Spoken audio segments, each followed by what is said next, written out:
Hello everyone and welcome to Fleet's Random Ramblings. Yes, I know. It's late. I will just point out I'm very, very tired, and if I didn't get my rest... It took me an hour to get home, so I didn't get home while 6. And I needed my rest. I cannot... Like, I would not have been firing on all cylinders. Even then, I'm not firing on all cylinders now. But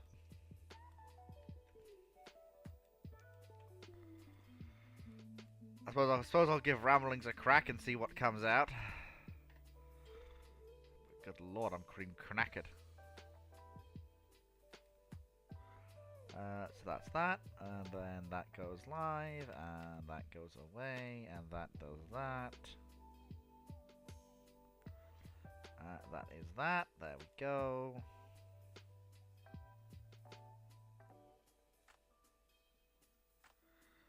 And the next thing I need now is... Okay, there we go.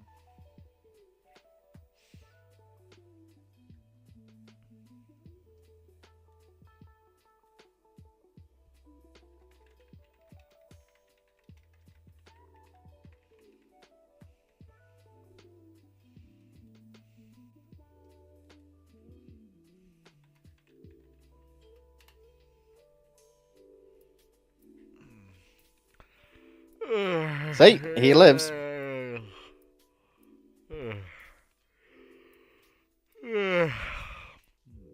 tired. I had a very busy day. My feet are killing me and my legs are sore. I do not know how much longer I will go for. But I'll give it a jolly good try.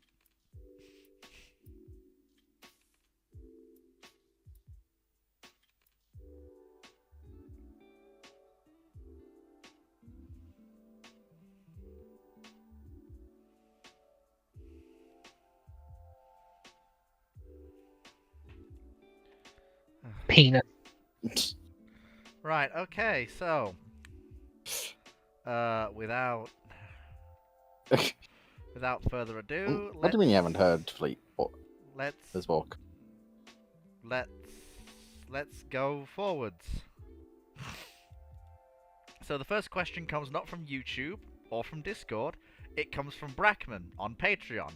Through virtue of his role as a Fleet's Fantastic Funder, his question gets answered first, as would anyone else's questions in chronological order if there were more Fleet's Fantastic Funders. But because he paid the $9, he gets his question answered first. And this week's question is: what if the Germans in January 1914 get the current naval forces, with the exception of the Vanguard ballistic missile submarines, from today's UK, with all the manuals and knowledge and how to use the technologies in the ships? Well, basically, as me and Dr. Clark... Terrified screaming. Yeah. As me and Dr. Clark said... As me and Dr. Clark said, you've basically got the ships until you run out of weapons, until you run out of munitions, which will run out with an incredibly long training period. Yeah. But that means no. If it was manuals, I'd agree, but it's manuals and knowledge, which therefore means transferred. Yeah, but there's a very fun caveat to this. Yes. A lot of round navy warships currently were built for, not with, their weapon systems. So the weapon systems they started get ain't actually that much. I mean, to be fair, all they need is the frigates and destroyers with the 4.5s, because to be blunt, they're faster than the majority of the world's capital ships, and are far more accurate than the majority of the ships that can actually catch them. Which basically means that they can smash out through the blockade and just close the Atlantic. Fuck submarines. Not really. Fuck submarines. Just. There's nowhere near enough of them, and they don't have. If they got with the weapons, they probably could just annihilate it. Because if they actually do know how to operate them, then yeah, whatever fleet they fight sunk immediately. No, it's not so much. Yeah, that. but no. Remember, Dragon. Most of these frigates were built for, not with. And I will point And out, a lot of them. I'm assuming these are still getting their weapons, though. But I will point out that a lot of these ships also there are very few ships that carry anti-ship missiles in the Royal Navy. So a lot of these ships as weapons will be 4.5s, which is why I say the best thing for the RN surface assets to do is to break out into the North Atlantic and menace merchant ships. Because with their radar, they can basically just menace merchant ships however they like and just not be intercepted by enemy surface combatants, because as soon as they see a surface combatant come over the horizon, they just take really big steps in the other direction. Bear in mind this only lasts. Bear in mind this only lasts as long as. Oh, it's this again. 1 second. Various Discord issues.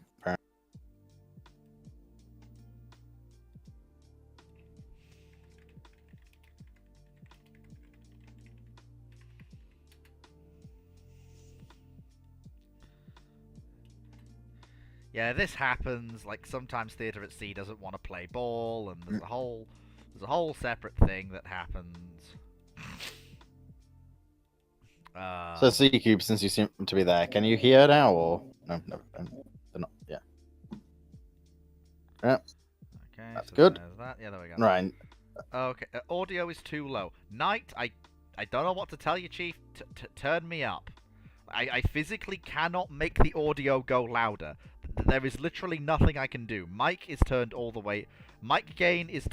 way up. My mic is about as close to my face as I can get it without having it physically being in my mouth. What was in your mouth? I'm coming back saying put it in my mouth. What I mean is that my mic physically can't get any closer to my mic to my mouth without me physically putting it in my mouth. There's literally no way for me to raise my volume further than it already is.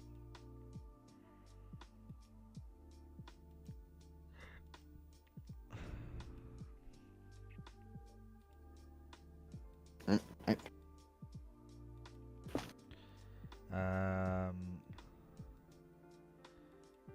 me.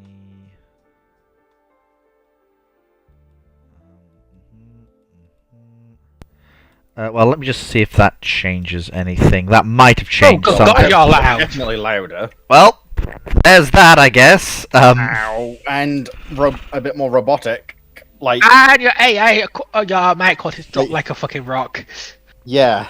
Okay. You know when you put it up far too high and it just becomes really tinny and grainy. Fleet, you sound like you were like you should be in a Microsoft Office meeting from 2012. Okay. Yeah. How about that? Is that You're a bit quieter than you were. Is that a You're happy no longer medium? as bad. You're definitely not as bad, but I would actually argue. I would actually say quieter than you were before. That's higher than it was before. What the fuck?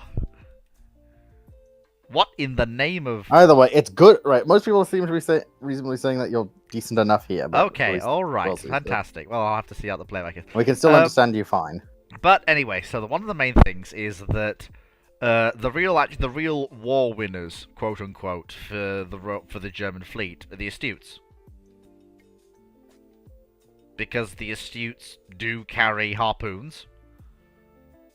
The Astutes have spearfish.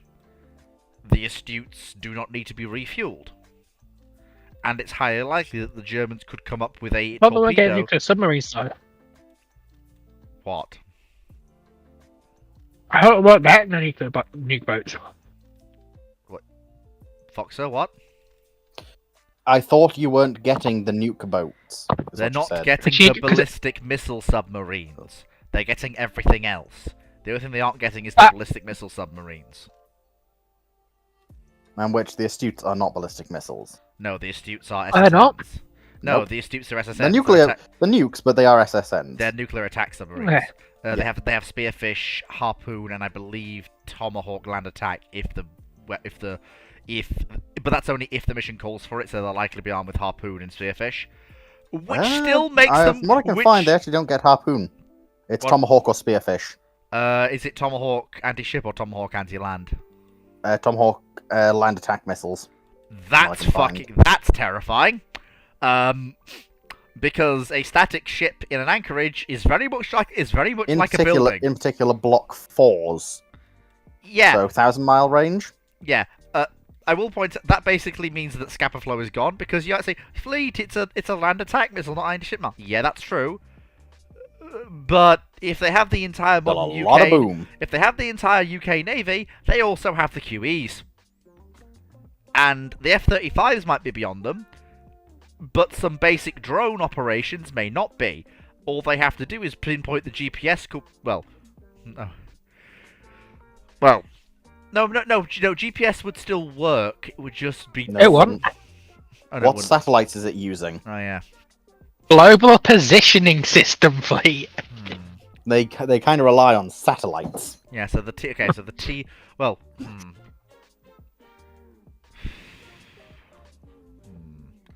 So the T-lambs might not work. No, well, no. Actually, no. Oh no! Wait.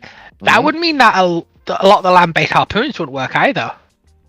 What, land-based harpoons? Sorry, Well- they're land attack harpoons. There are no. They don't even get there- harpoons, yeah, from what I there can is- find. Yeah, Yeah, harpoons and tomahawks won't work. Yeah. That's what we just said. We Yeah, literally just said. Foxo, please keep up. I know, head empty, no thoughts, but I know, but because I was just thinking, I remember correctly, because the tomahawks use pre-map terrain. It depends on the mode. They use it to find their targets, but I believe they also have backups. They can go to radar and inertial guidance. Yeah, if I remember correctly, they still have to use signal landmarks. It depends. Well, if they're doing a complex attack pattern, yes. But they can just be told, fly in straight line. Right. When you reach area, So- turn on radar, find biggest thing sticking out from ground, slam into it.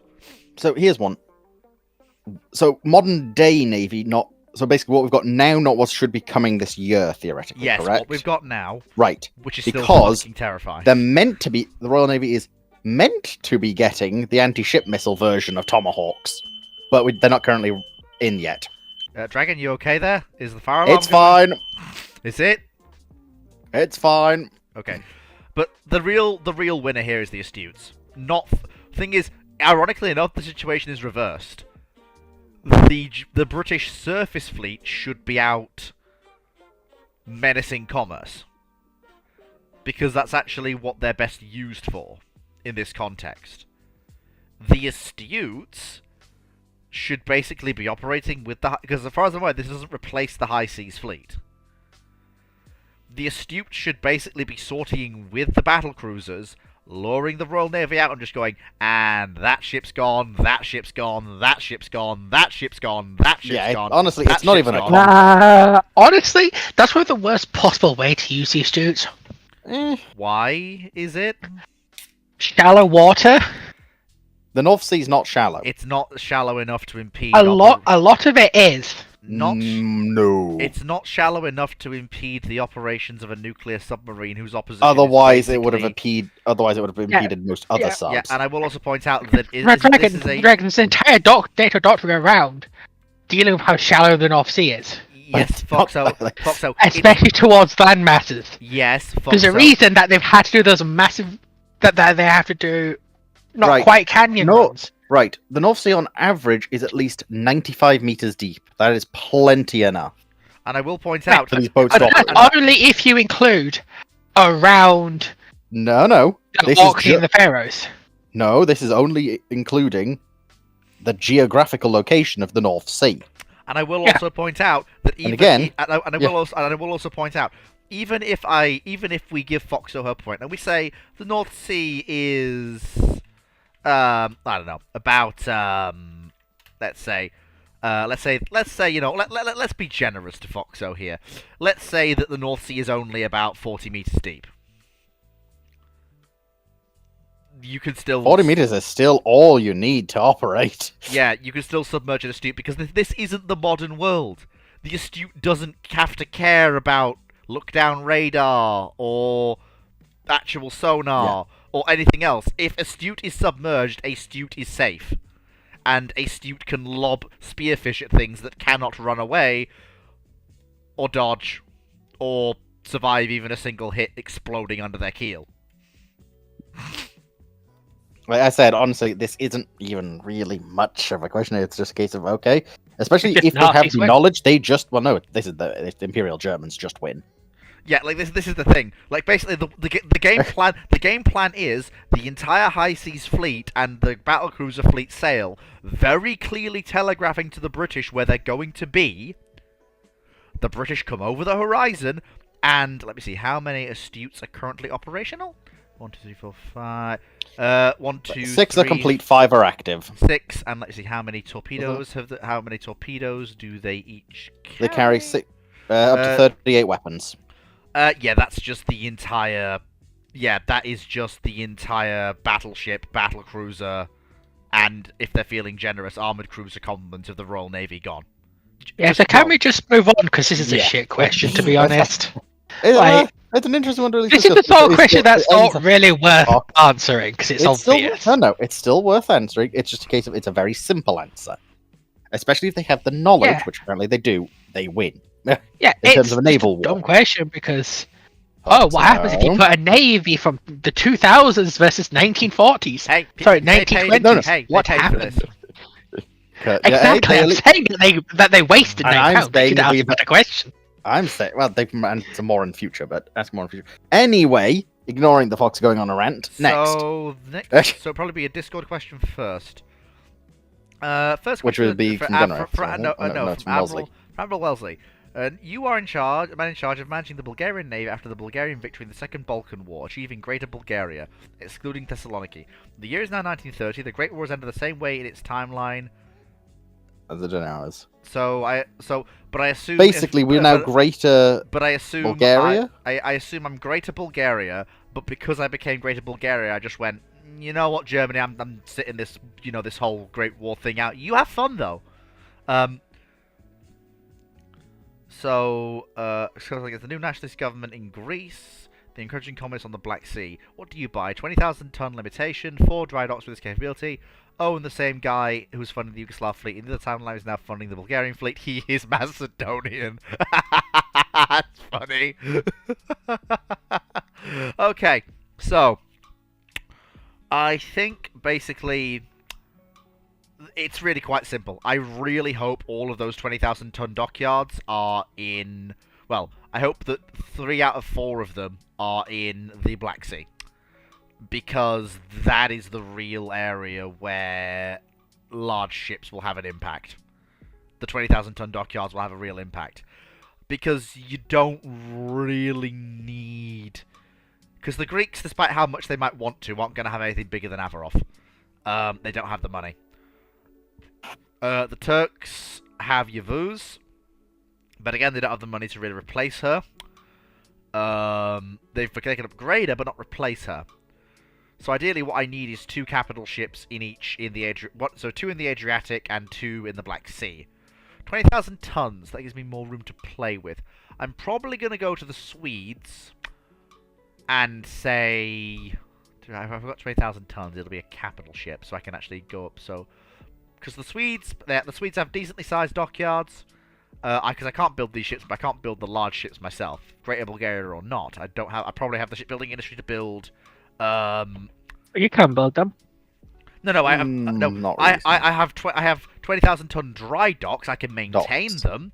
We don't have the industry to build these. I don't think I have the rolling mills. Most build like a torpedo boat. Yeah, you would have to sort of import the armor plate, but you could still build them. No, it's honestly, if you're doing that, you're better off doing what a lot of countries did, is you build the infrastructure to maintain the ships, but you buy them, just to have them built abroad. Because it simplifies logistics in getting them built, and it does remove a lot of the cost of shipment. It removes a lot of the complexity. Though we can probably build, I would say 6,000 to 8,000 ton cruisers at home, but nothing bigger than that. If we've got dry docks that can handle 20,000 tons, hello, Clark. We probably have a naval industry that can handle at least small-ish cruisers. So, let me think. If I have unlimited funds, 20,000 tons, 4 dry docks, ideally split two each way. So let me think. So with 20,000 tons, I can get away with a reasonably sized small. Bearing in mind, I have very clear competition here. The most potent threat navally is the Gangat in the Black Sea. That is the most potent ship we have to fight. Below her is Yavuz, and below her is Avarov. So you forget Krasny Krim. No, Avarov. I like that. Yeah, no. Ignore Foxo's teasing, Fleet. Keep moving. 8-inch railguns go burr. You were saying, Fleet. So, ideally, what we want is, with 20,000 tons and the advances in technology, we can build a ship to thrash Averoth utterly in a one-on-one fight.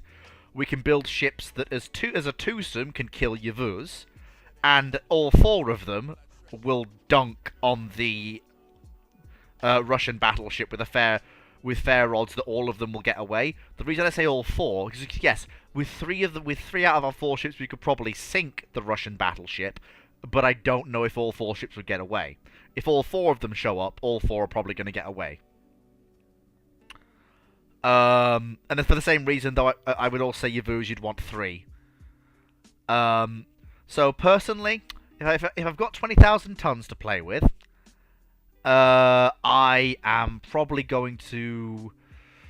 Spherius? No, not Spherius. Spherius are far too small. No, we need to think much, much bigger. Sweden is definitely the best choice for the build, or the Dutch, but is basically because while the Swedes are under some of the treaty red tape, they're also not a signatory power and can therefore build ships for other nations that are capital ships, whereas Britain, France, the United States would not be able to build full-on capital ships for other treaty signatories under Washington and London. Forgive my ignorance on the Swedish military design. What would the Swedes really be able to build at this time, shipbuilding wise? The Swedes are capable of everything up to small battleships, large cruisers. In the 20 to what do you mean by small battleships exactly? In the 20 to 40,000, like the Swedes can build full-on capital ships. What type though are you referring to yet? Because are you referring to coastal defense battleship style small battleships? I haven't got. I said in the 20 to 40,000 ton range. The Swedes have fairly capable dockyards and facilities, and they have very good rolling mills. Don't you raise your eyebrows at me, Clark! I don't think Sweden has the capabilities to build a full-on, 40,000 ton battleship fleet. Because honestly, I'd be more looking at... Honestly, I know the signatories, but I'd still be more looking at the British. No, I mean, if you're willing to get one of the stock... I think there is a couple of very big yards around Stockholm. Yeah, it's about slips that we really need, and the Swedes do have some very big slips. But to be fair, we only need slips that can handle up to 20,000 tons, and I know the Swedes definitely have enough of those to build all 4 of these ships in parallel. So basically, we need to come to what's next. Personally, I'm going for fast battleship in miniature. That's what I'm going for. 9 12-inch guns in 3 triple turrets. About 28 knots. Secondary armament of 8 to 10 4-inch guns, dual purpose, arranged along the sides. Smattering of 20mm guns, and since we're buying from Sweden, heck, both as early. Why not? Basically, because what I need is something that can resist 12-inch shellfire, which you can do on 20,000 tons. Can carry 9 12-inch guns, which you can do on 20,000 tons. Okay. All right, Dr. Clark, make your point known. Come on, then. He's not said anything, Fleet. I don't know what you're referring to. Also, Dragon, quick thing. What's that mean? Can you throw a rock at Mep and see if he can dig up that book he has on? Oh, yeah. Stockholm shipbuilding. Yeah, he's actually got a very old book on that. But I do think Sweden might not be our best bet, because Britain has a whole bunch of designs of the 20s and 30s for really small battleships. I suppose. And they've got the experience. They've got the shipyards. I don't know. And I'm sure Britain's industry wouldn't mind a bit of because technically speaking, you could probably finagle on the treaties that. Well, they're not for us at all. No, the problem is I don't know. I know that various signatories built cruisers for non-contracting powers. The Italians built some cruisers for Argentina. The British built some cruisers for Argentina. But I don't know if capital ships can be built for non-signatory powers. Because none ever were. They can be. You just have to give everyone their stats, which actually is helpful, because, you see, if you have someone, let's say Britain, giving the world your stats, that's a good way of advertising your capabilities for the diplomatic means without you having to make a song and dance for it and look like an idiot. Oh, that's a fair point. Okay, so 20 British yards. So basically, if you want to be able to scare other people, you want them to know how good your ships are. Okay, in that case, my choice is this: 9-12 or 8-12, aka 3 triples or 4 twins. That's the first choice I've got to make. Secondary battery, I'm going to lock in at 10 to 12 for 4-inch. I would say 3 triples and all forward if we're trying to save weight. The problem is... I'd say 6 15-inch guns. Yeah. In 3 twins or 2 triples. The problem with that is that that's entirely too much gun. Is it? Make it 3 singles. Because look at... You're forgetting, if you're buying it off the British, what do the British have in massive, large numbers already in the production at that time? 15-inch, yeah. They've moved, and So this is the going to 30s. be the cheapest way to go. This is the cheap thing for you to do. Go with a 15-inch gun. You can even go with a 15-inch 42. Honestly, I could. Yeah, that's a fair Like, point. that would be what I personally want to aim for. You said this is 20,000 tons, right? 20,000 tons maximum. But bear in mind... Are you sure you could actually get this on 20,000 tons? The British thought they could. Because this is sort of similar specs to an Alaska, and those are nearly 30,000. Yes, but bear in mind, Foxo, we are looking to go...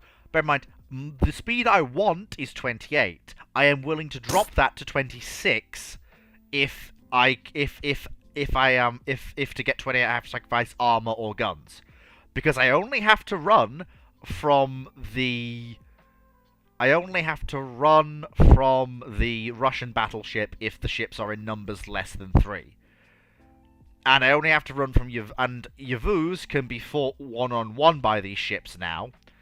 If they have 15-inch guns, at least they can fight a withdrawing action or until reinforcement arrives. So they only have to be fast enough to run away from the Russian battleship. It's a Gangert, which is 23 knots, so 25 to 26 will give us enough speed to run from them. And while it won't give us enough... Bear in mind, I would like 28 to run from Yavuz as well, but I will accept 25-26. Honestly, if you're talking about 8,000-ton ship with 6 15-inch guns, it ain't running from Yavuz. Yavuz is running from it. Yeah. No, I was not want to encounter this. Oh no, I'm aware of that. I was more just talking in terms of capability of actual speed. We can't. And there is another option, of course. You've completely forgotten the French and the French option you could have gone for. Look, I love the French. Yeah, the French. Oh, you're the French saying... do have options. Surkov. No, I'm not buying capital Surkov. ship submarine. No, I'm not doing that. I like my old... Guaranteed to sink the enemy capital ships. See, agreeing with me here. Poodle is on my side. Yes. Look. Okay. So. Hello. So I would just get a Panzer ship from Germany, and it's obviously choice. So you heard that, and you well, yeah. Well, the Poodle doesn't agree with that one. Yeah. Well, the advantage of being 1930 is I will get all the ships in this program. So I've got 4. Okay, so 20,000 ton limitations. 4 dry docks with this capability. I've just had a nasty thought. I have Care thought. to share? I have The fact thought. that you sing that out worries me. I have. As it thought. Are you should. the person who, when sneaking behind people, starts singing up, "I am sneaking behind you"? No, not at all. Definitely Be not. honest. Do you? Maybe. Maybe.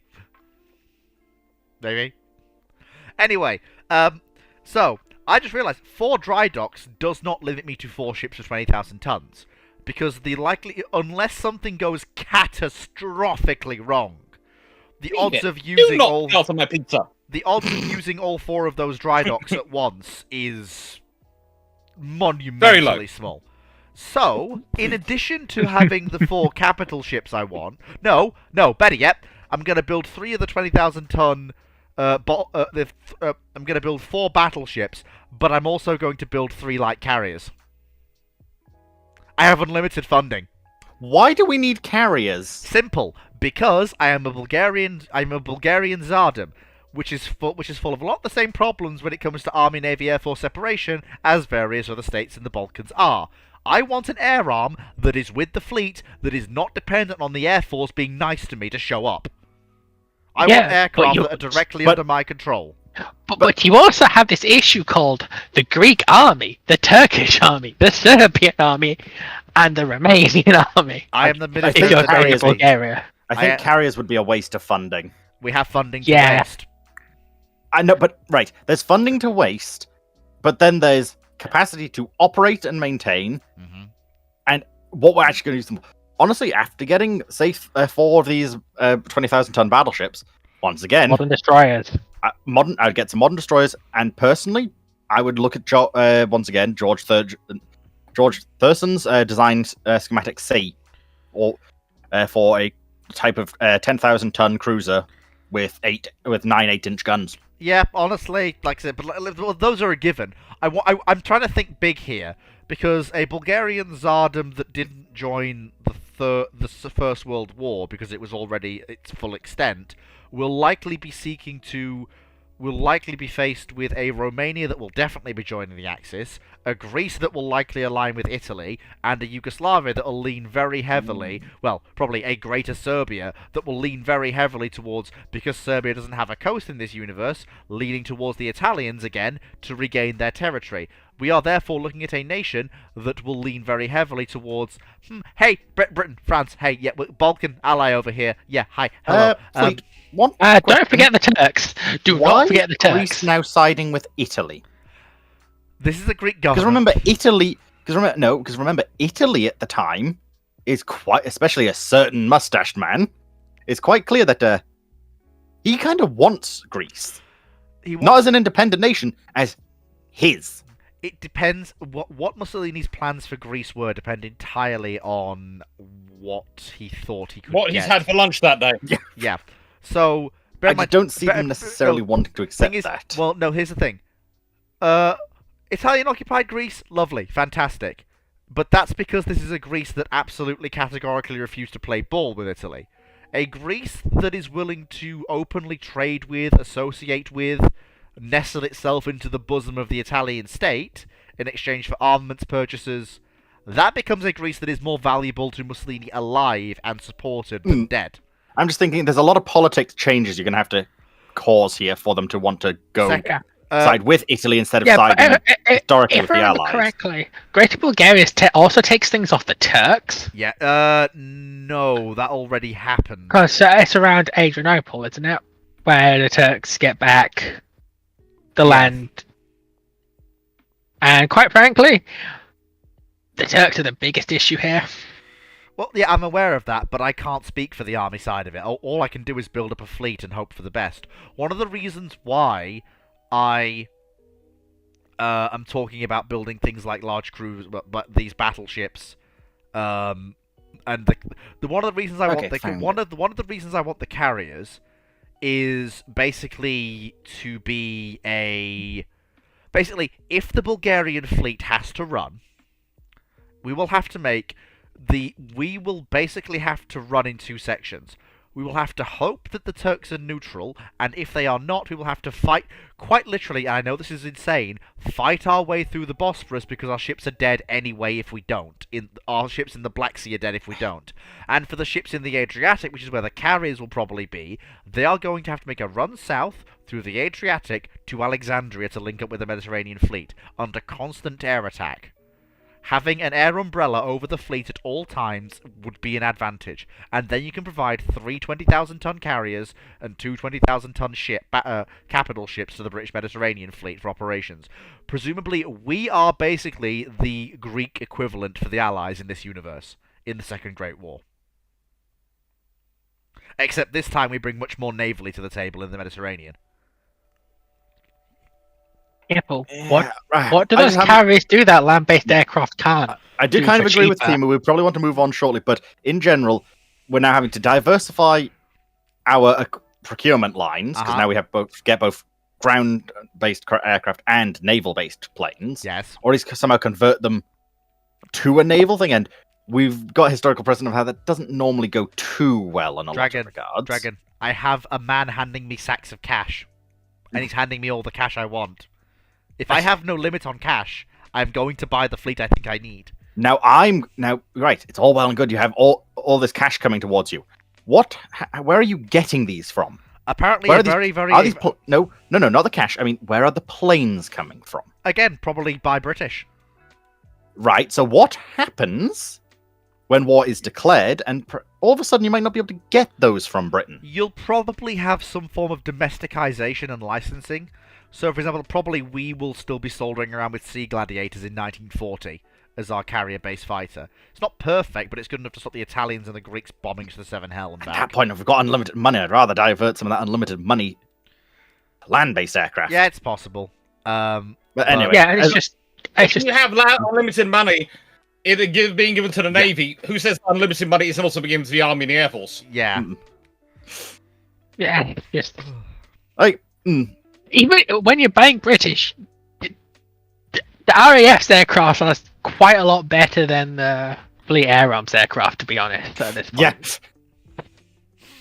Yes, but that's primarily because of who's been in charge of Royal Navy procurement for that period. Yeah. All too true. But yes. Yeah, but shall we move on? Bulgarian ferry battles. Because I think that has been answered pretty well. YouTube question. Ruin von Bismarck. Scenario, instead of Hiroshima, Kyoto receives a little boy, which would have happened if it had not been for Stimson's intervention, according to Alex Wallerstein, whoever the hell that is. What are some possible butterflies? Kyoto disappears under a mushroom cloud. Because it's not Tokyo. It's just another Japanese city. It's a very important Japanese city, but I don't think things will change too much. Is the Emperor kill? If answer is no, nothing really changes. You probably get a lot more hostile Japan in the occupation. You might, but you then but in the occupation afterwards of but then again, they've kind of got other problems. Basically, yes, it is indeed the former capital, Timu. But it's also like the spiritual center of Japan. Like, it's not the political capital, but it's, as far as I understand it, cultural and spiritual. This time it was the cultural capital. Still is the cultural capital most day. And it's home to, and it's quite the important holy site, if I remember correctly, with some of the shrines there. Mm-hmm. And nuking religion doesn't go well. I don't know how much stuff would change, but Japan's probably not happy at losing Kyoto.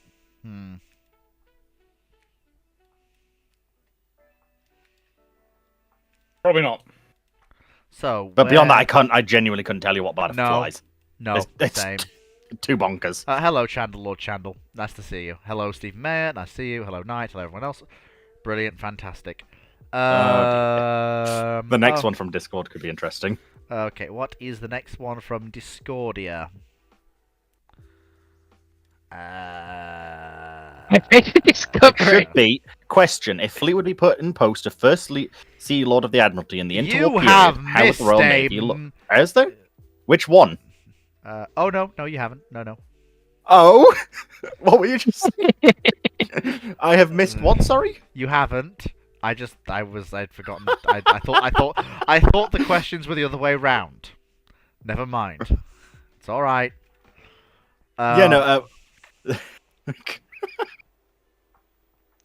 So, come on then, Fleet. Tell us what your Royal Navy would look Dragon like. Again. Timu Locker asks. Are you being nasty to Dragon? He's trying, but he's not doing a very good job. So, question: if Fleet would be put in post of the first Sea Lord in the interwar period, how would the RN look before World War II? Well, the problem you've got with asking this to me instead of Drac or Dr. Clark or any member of the shipshape crew is that I am not even remotely as well read as any of those people regarding this field. But at least give us what you would think. Well, if it's from your perspective, what would you like to change? If it's the interwar period, first things first, is it the entire interwar period, and am I able to change anything? Am I able to put any pressure on politically? Because if I'm able to put on political pressure, the first thing will be the building holiday ends in 1930. I am not willing to have a resumption of the building holiday. The building holiday ends in 1930, and we restart battleship construction. That's the first thing I'm going to push for. So keep in mind, it is you basically being back in this point. Is that, like, personally, you've got all the future knowledge. You know what's coming up. Oh yeah, I'm going to be absolutely mandating a hard line be taken against the Italians during the Abyssinian crisis, because I know full well the Italians will back down if the Royal Navy is seeming to be... If we close the Suez Canal, the Italians will be forced to back down. And that'll bring them back into line. Because as Dr. Clark says, Mussolini's already having people shout up in Parliament about his how fat he is. If his first big ambition to seize Abyssinia gets checked by the British simply closing the Suez Canal, putting the Mediterranean fleet on high alert and saying, try me, that is not going to do wonders for his fascist state's credibility. So that may bring him back into line. The next thing... I just might add, maybe HMS Glorious's aircraft go for a little flyover Taranto, just go, hello. Yes, that as well. Secondly, I will definitely be pushing hard against... So, a lot of what happens basically is incumbent on me basically being able to convince the government that the building holiday needs to go away. If I can get the building holiday to go away, I start building 16-inch capital ships as rather rapidly as I can. Try and standard. First things first. Let's get 25, 26 knot replacements for the QEs. First things first. Let's get the Avengers replaced. Let's get the QEs replaced.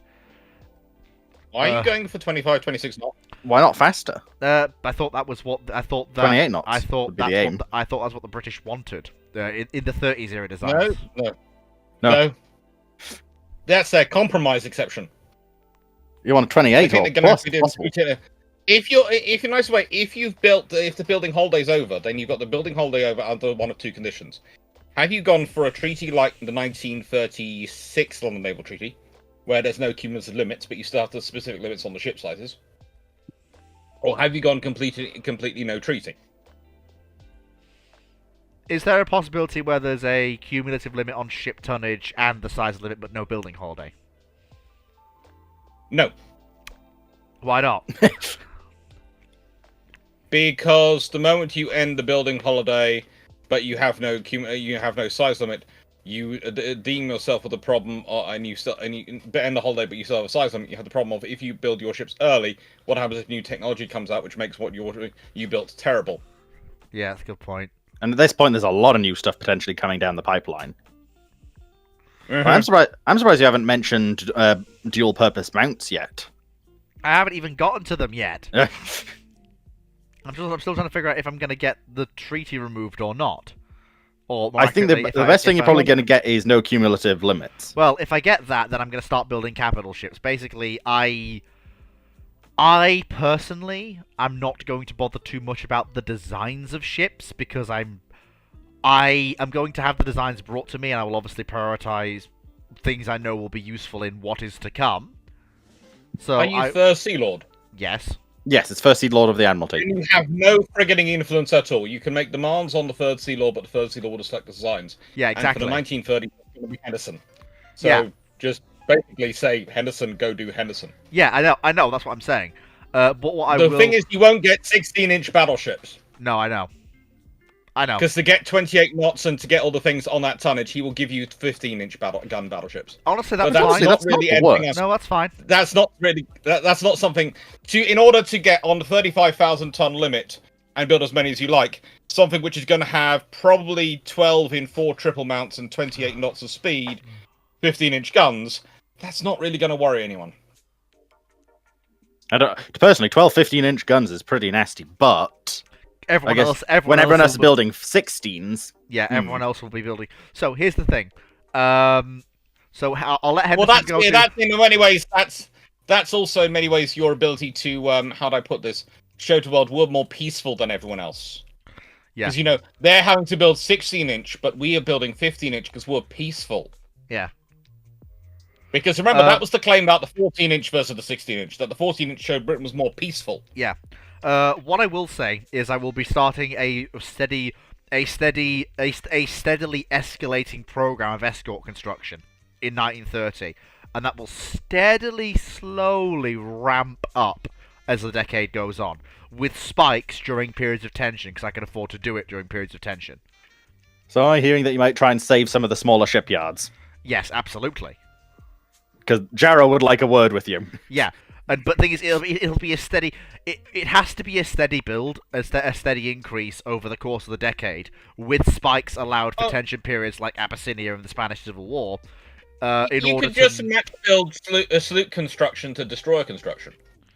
Because even under the treaty limits, even under the treaties as they were, the British were building 18 destroyers roughly a year. Yeah. Dare or take balance. And usually they were building about 3 to 4 sloops.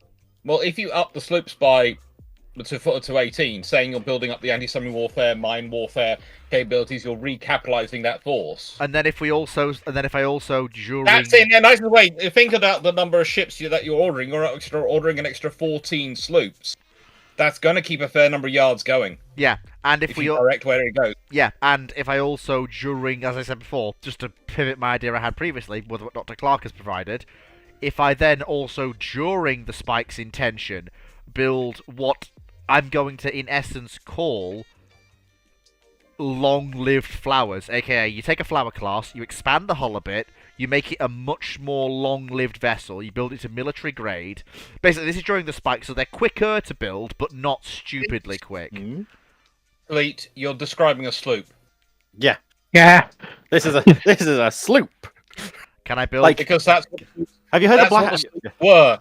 The sloops were basically the basically, when they were designing the flowers, they looked around for a hull which could take what they considered a minimum ASW fit, which they'd worked out using the sloops.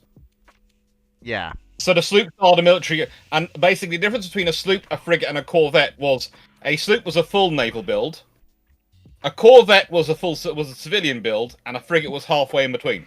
Yeah, so you're probably getting something like the Bittern class sloop. Could I build? Is actually not a bad ship. I do still want to do that. You don't just go for Black Swans though. The Black Swans are later. Well, the Black Swans are the evolved Bittern. Yeah, it's basically the Bittern is the earlier class of them, it's and then they basically go. You know, we'd like to add a little bit more on. And that class is called the Black Swan. Yeah, because it goes Bitterns, Egrets, which were an incremental improvement, and then the Black Swans is. This is probably as good as we can get out of them, realistically. They'll get the job done. The other example is the Hunt-class escort destroyers, which are also the same hull as the Bitterns. Basically, the Bittern hull is the most overused hull the Royal Navy designed in the 1930s. Its hull is reused for so many different ship designs. Well, first... Okay, so we've then got all what's that. the difference between the Black Swans and Hunts, hull-wise, then? If they're both based on the Bitterns. Okay, so the Hunts, in the nicest way, are general purpose escorts. The Black Swans are ASW killers. Dr. Clark. So it's the difference between the Black Swan's pretty much the equivalent of the Type 22 to the Hunt class's Type 23. Yeah. If that makes more sense. Yeah, there are two things I want to do that are really important to me. First things first, because I have foreknowledge. First things first, Dr. Clark, how much direct intelligence operations can the Royal Navy do by itself under my purview? This is important. What avenues do I have to procure intelligence? Let's say from Nazi Germany in 1933-34, relating certain plans they might have. Let's put it this way. Whilst it's called military intelligence, who tended to have better language skills, naval officers or army officers? Naval. Does that answer your question? Yes, because there's one. The Navy had their own cryptographic department. Right. They had the naval constructors. They have all sorts of people who they can send around wandering around, and they have contracts in industry. You never forget that you can do a lot of espionage by just talking to businessmen. Yeah. And so what I will do is I will have my naval inviting Vickers to dinner regularly? Yeah, I will tell my naval intelligence officers to go into Germany, and I will tell them exactly what they're looking for. I don't want plans on German military operations. I don't want their plans for their new battleships. I want to know exactly what they plan to do with all of the various ethnicities and groups of people that they are going to do when they've conquered half of Europe. And as soon as I have that information in my hand and it's accredited as being German, I am taking that to the papers and publicizing it for the entire world to see. I know it's the 1930s. The problem with that fleet is they don't even know what they don't even know what they're going to do at that point. Yeah, and it's like the Nazis weren't exactly hiding what they wanted to do to people. At that point, basically, the general plan for the Germans was that they were going to send all the Jews to Madagascar. What?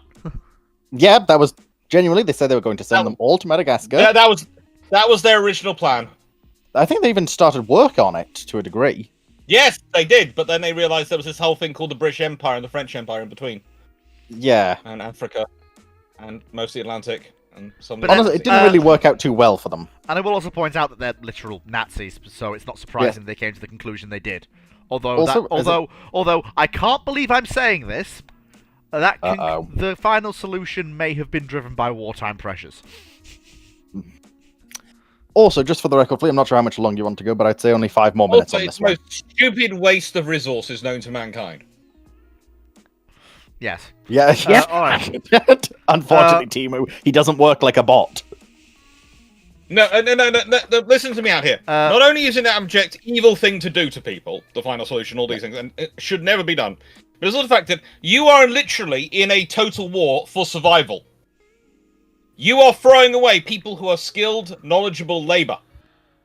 It doesn't add up. What you should be doing, in nicest way, is feeding them halfway decently and having them in the forced work sites. That's where you go. Basically, we've put you here. We want you to work, and then if you're good, when the war is over, we're going to send you off to a newer nation. That'll be your nation, and if you work for us, that'll happen. If you don't work for us, it won't. Yeah. But anyway, that's basically what you do, and then you get slave labor, which thinks it's doing itself a favor. Yes. Knight, what I will say is the British would want those military plans. You're right, they would, and they did. But I am the first Sea Lord. It's what I want that matters. In this particular scenario. Moving on. So we had a Discord, have a YouTube. Nice that they wanted. The British had a fleet of E3 Sentry-like aircraft, either the E3 Sentry or equivalent, in service by 1990. Would the Shackleton still be in service in an airborne early warning role? No! If you have an E3 Sentry or equivalent, it's just vastly superior in every metric to the airborne early warning Shackleton. It's just it's not even a step up, it's 2 to 3 steps up. In the 90s, you said, right? Yes. Considering the Avro Shackleton was retired in 91... When we got E3 Sentry. I think the most you're going to have out of them is training. Not always out of the Shackletons, that is. Yeah, but the Shackletons are going. Like, they would be replaced. Yeah, but could you fit the E3's radar systems onto a Shackleton? No! Why would you? That's a bad idea. No, Foxo, sit down. more aircraft go burr. I just think the Shackleton looks cool, to be honest. The Shackleton is a gorgeous plane, personally. Yes! Don't look at me like that. I think I was more looking at me than calling it gorgeous. Okay, The Avro Shackleton is not as far removed from the Avro Lancaster. As you would like to believe. Oh no, perhaps. I know. It's got really cool engines. That's all I care about. It makes a funny noise. It's really cool. It makes cool noises. But I do have a comment coming up in, I think it's Scuttlebutt 6. Oh boy. Where someone has basically listed things of going, the British didn't have AEW until they got the E3s. And I was sort of going... Can I get a fucking... Do the Shackletons not even exist to you? Do the Shackletons not exist to you? Do you not... basically, I get to go full patriotic Britain it, but... Also... Basically, that was someone complaining that I said that allies tend to require their pound of flesh when they do something for you. Yeah. So I didn't realise this was a contentious issue. Was that saying that... Allies don't give you stuff for free yeah. Because... Forgive me if I'm wrong here, but last I checked, the Fairleigh Gannet was an airborne early warning plane. When it was converted later down the line. Later, but that was for carrier users. Dragon, did you just say something positive about the Gannet? Hey, as someone who's actually had a chance to can we move swiftly on, ladies and gentlemen? Fun. Gentlemen, can we... The Gannets are cool. Have you managed to go... There's the one in Yeovilton. If you're very kind to them, they may... I'm not saying that anyone has ever actually done this, but I might have heard that you can get tucked up in the bomb bay of it. No, the one I saw was at Helvington. A bomb in the Gannet. Oh. I was just outside York. They've got like they've got like 6 different Buccaneers. Like, yes, they just kept being given them. Yeah. Will you say no to a Buccaneer? Oh, definitely. They're sexy. Okay, all right. It's like sea vampires. If a sea vampire turns up, no one's gonna say no to it. Ay. So what do we think is the prettiest named aircraft? Nope. Shutting I'm sorry. No, I'm shutting it down.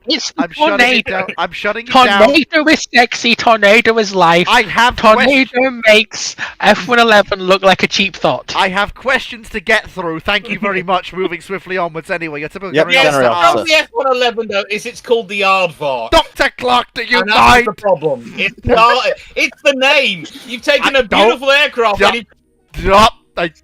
I warned you. And I don't have anything against Aardvarks. Oh, for God's sake, he's still going. No. Oh, no, you don't. I'll say it. No, you don't. Aardvark? Seriously. The Aardvark? Why? Foxo, don't you dare. Don't you dare. The Aardvark. I warned This is a nation which produced aircraft called the Corsair, called the Tomcat, called the Hellcat. The Wildcat! And then they produce an aircraft which is their lowest wing, sexiest looking swing wing aircraft they ever developed. I swear to God! Aardvark! I don't know. I swear to God. I'd put the counterpoint that the sexiest looking swing wing's actually the B1 Lancer, personally. People, I am going. No, you're That is good. Well, to be fair, you're both wrong. That It's is the good. TU1. That is good. Well, to be fair, you're both wrong. It's the TU-160 Blackjack, but anyway. Oh God, no! No, there is something about the stuff behind it. See, he is so upset by you saying that, he's actually come to me to demand a biscuit. Right, moving on. The trauma! Your typical gunnery You have officer... traumatized the poodle! I do not believe that You've is true. traumatized the poodle! Where is your evidence, sir? To answer Leslie's question, the sexiest carrier plane is the sea tornado that I saw in drawing once. Silence, Foxo! It's the tornado that's on the ocean. To be fair, that'll be a question I'll put in the document. We'll get to it when we do. Right, your typical gunnery officer asks, question 1, do you think one single America-class assault ship with a full complement of F-35Bs plus a handful of Seahawk helicopters with their armaments can annihilate the whole 1945 British Pacific Fleet carriers with ease and also defend herself against counterattacks from the BPF? Honestly, yes. If you have a full complement of F-35Bs with laser-guided bombs, one laser-guided bomb per carrier. Drop right down the funnel.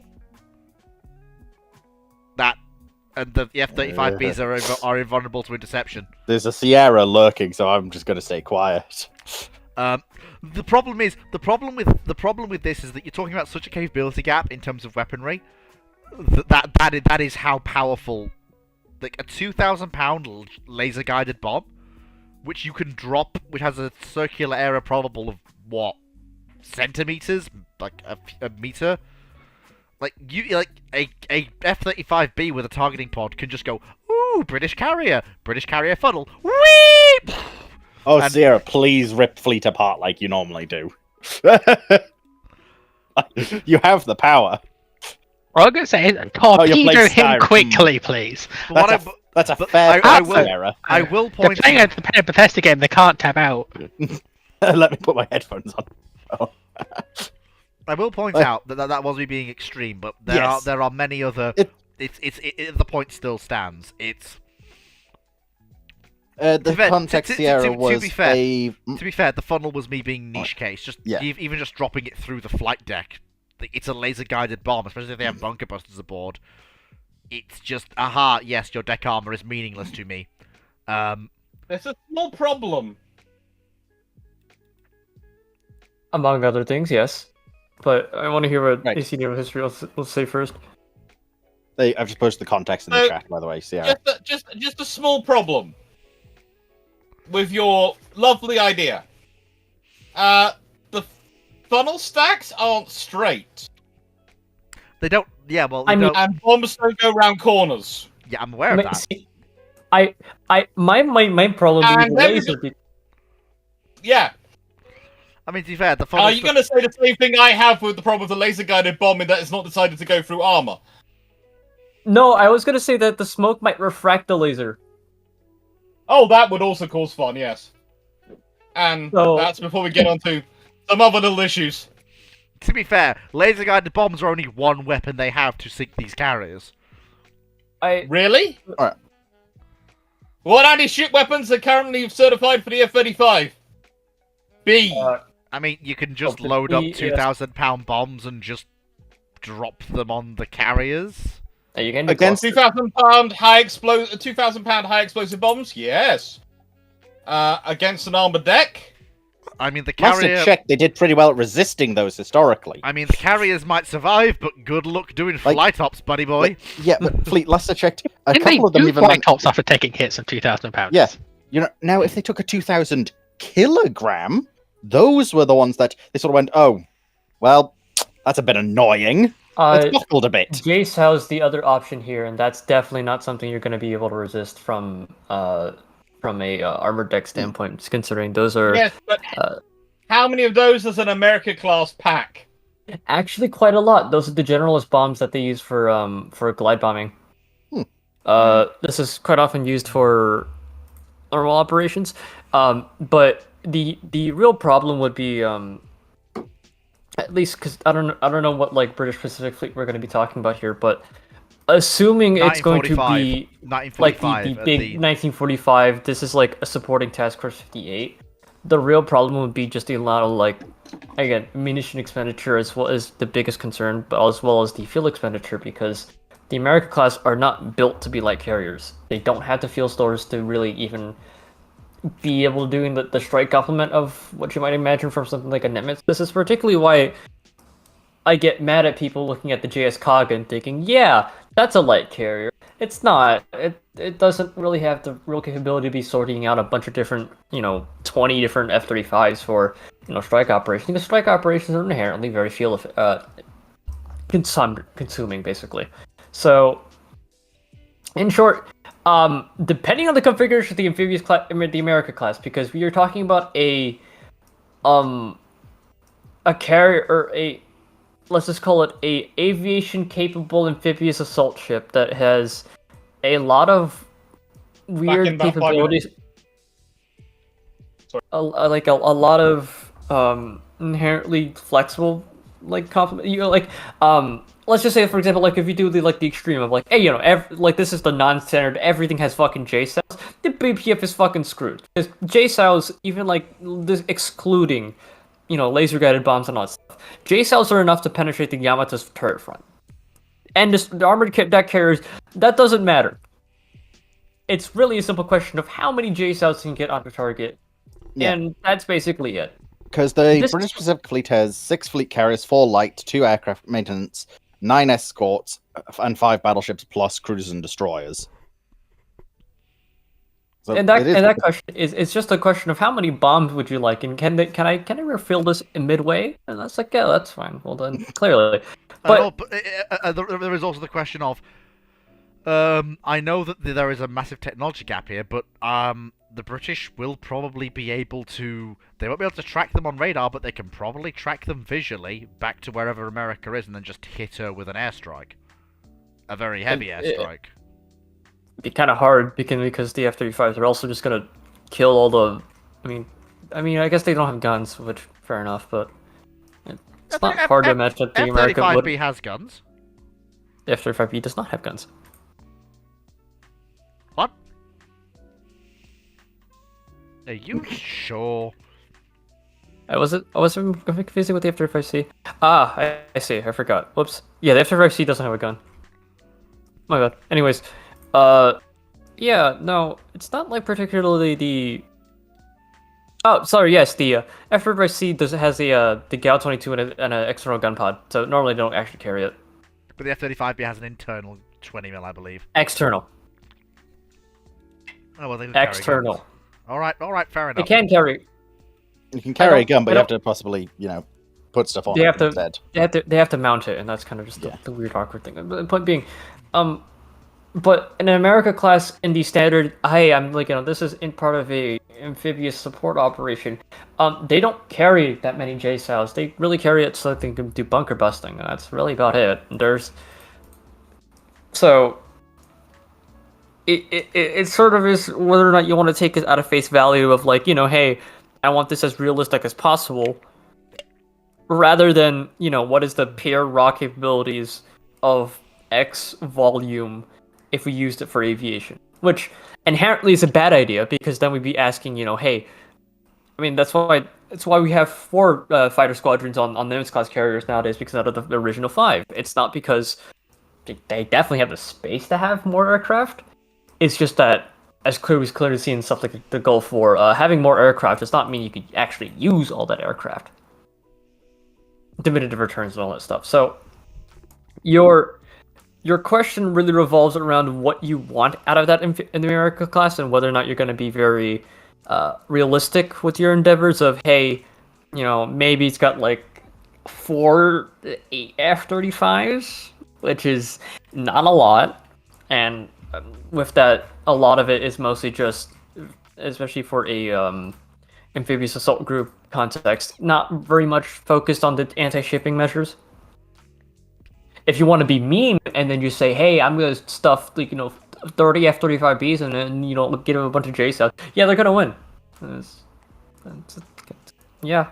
It's like, what if we gave Zumwalt a bunch of railguns and just said, hey, go destroy the Iranian child? Yeah, of course it's going to do that. But why? Railguns are fun. Railguns aren't fun. Having done a lot of the math for it, it's just not. It's just not worth it, man. Railguns are interesting concepts, but that's literally it. Especially for the real main thing is just that for the cost expenditure of the electricity, I could just get that ANSPY-6.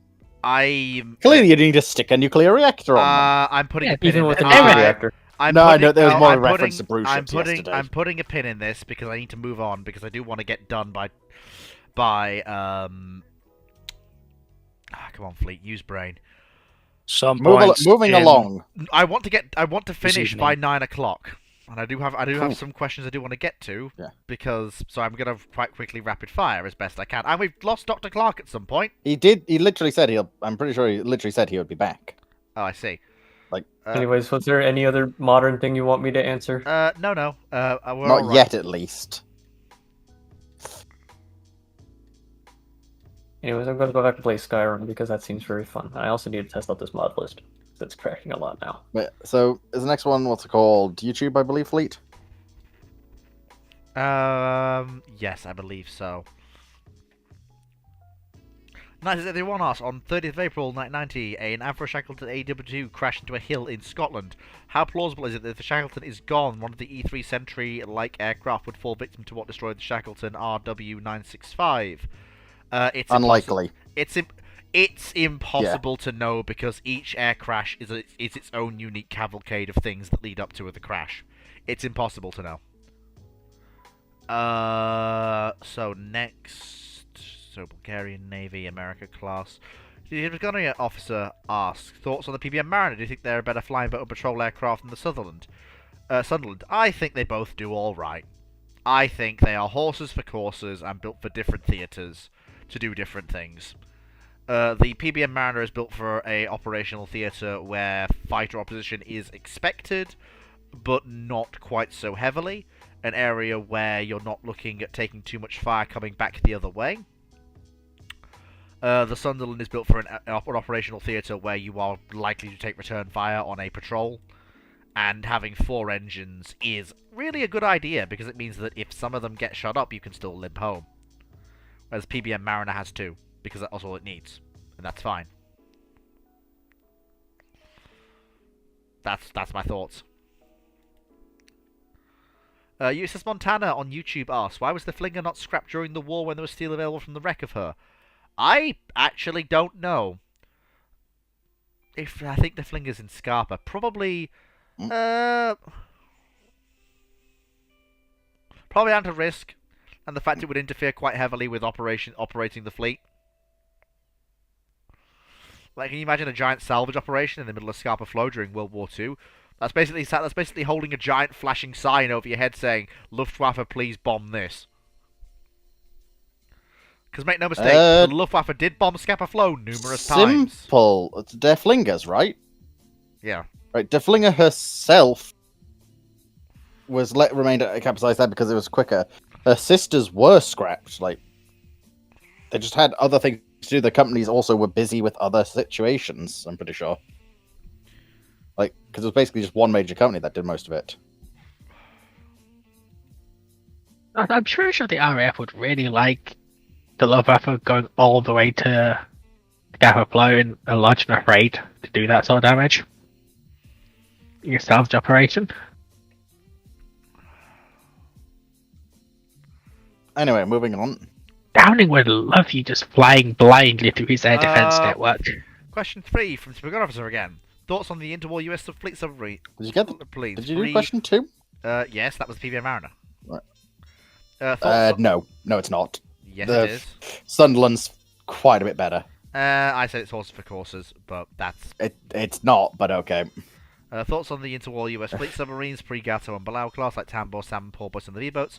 Do you think by World War II they're outdated and most of the US and submarine losses are from these pre-war boats? Also, do you think the Narwhal, Nautilus, and Argonaut are cruiser submarines since they had 6-inch deck guns? Narwhal, Nautilus, and Argonaut are cruiser submarines. They flat out are. Tambor, Salmon, and Porpoise. The Tambor, the Salmon, and the Porpoise classes are acceptable. They are the things that lead to the Blau and the Gatos, and they are good first steps. They walk so the Blau and Gato could run. The V-boats were experimental, and were always intended to be so.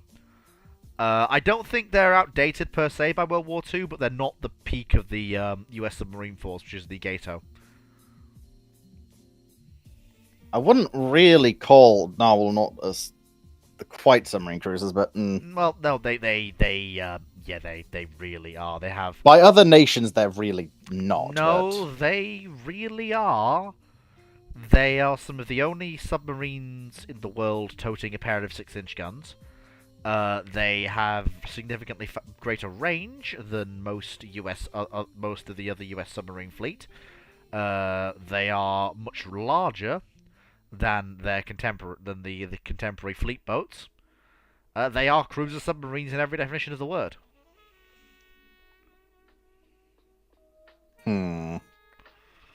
So next question is from... well, Stephen Mayer has a quick thing. Has Foxo looked at blast welding yet? Have you looked at blast welding, Foxo? Yes. Stephen Mayer asks... And I'm going to put it in my sci-fi novel. Stephen Mayer asks, did you ever learn which Random Ramblings video was used in a lecture, and can we find the lecture? No, I don't know. All I know is Dr. Clark said once that the Random Ramblings vid was used in a lecture. He didn't say which one.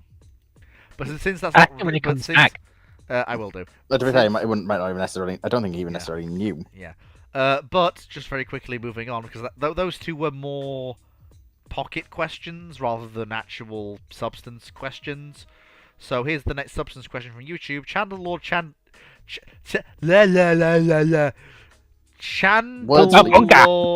Chandel asks, it is January 1889. You have been placed in charge of the Spanish fleet. Have fun? ? Well, first of all, I'm crying into my hands because I've been given no chance to save Cuba. Yeah, but fleet, you've got your brilliant Spanish navy that you oh so love. To be fair, a lot of the trash has been burnt away by the Spanish-American War, so there is that. And I also have a basically carte blanche to remove and replace any officers I don't like, because I have that rare reforming zeal that basically hits navies after the aftermath of wars they lose. Wait, is this 1890 Spain? 1899, post-Spanish-American War Spain. Yep, shit's fucked. Isn't this the lead up to one of many Spanish civil wars? No, there wasn't a civil war. There's only been one Spanish civil war in the... or was it one of the uprisings that came? One of the uprisings. But that one was put down. Yeah. Because that was one that made Spain really reactionary for a bit, wasn't it? No, that was...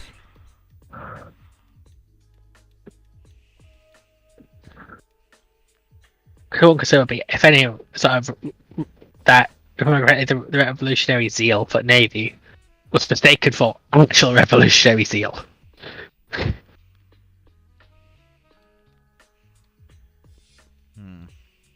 And Spain was not very happy during the entire 20th century, to be honest.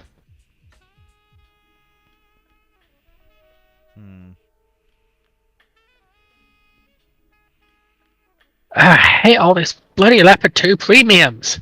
If I have got the Spanish... Well, first things first, as I know full well, the Spanish Navy does rebound during the... Hang on! Conways! I've got my Conways. Ha! I knew these would come in handy at some point. Right. Open the book. Spain. Did you throw a rock at map, by the way, Dragon? Spain. Okay. You throw a rock at map. Before I goes to bed. Okay. So all three of the older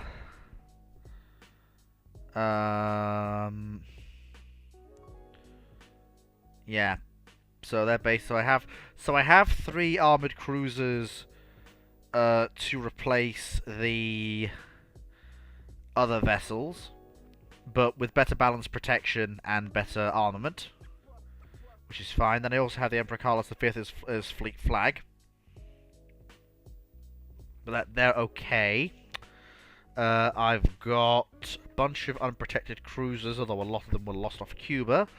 I do have a good chunk of my protected cruisers still left, including some of my most modern ones, including ones still building.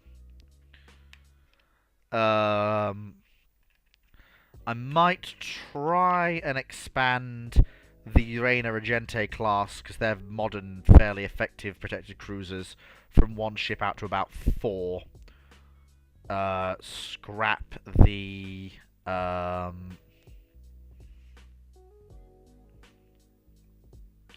other ships. I'll definitely look into... I won't buy any new battleships, because there's no point, because the Dreadnought era is just around the corner.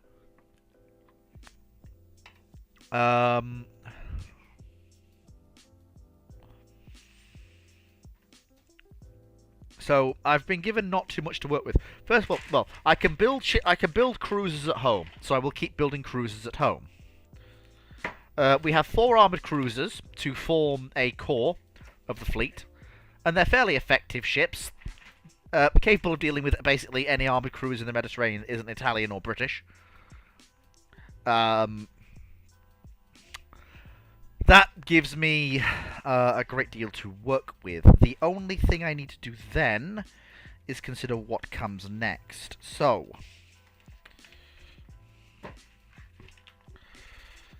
armored cruisers. So, a lot of the armored cruisers go in... So they don't go for a while yet. So they're fine. A lot of the older... so the Velasco class go, that's fair. They should go in 1907. That probably won't change that. Won't change the Alphonse or the 12th class either. The armored cruisers will stay. A lot of the more modern cruisers and the 4 new Reina Regentes will stay, because their build times will be long. They won't get them on 1906, but that's fine. In regards to what comes next, this is when Spain really starts building some fairly decent light cruisers.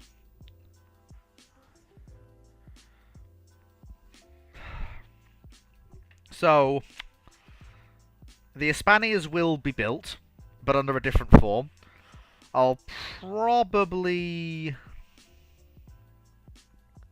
This is an unfair fight game.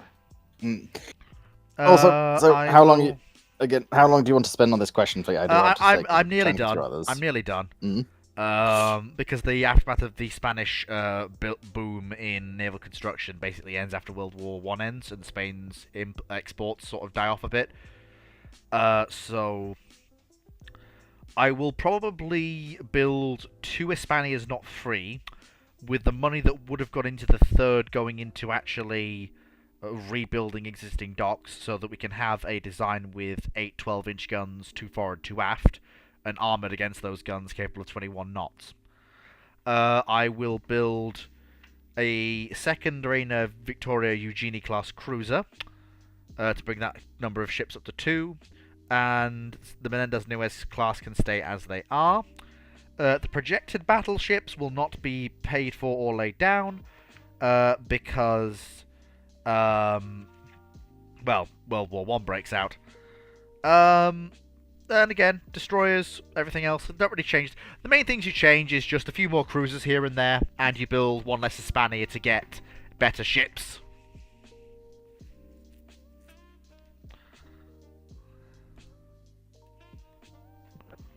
And you have to pay a lot of money in bribes so you don't get purged.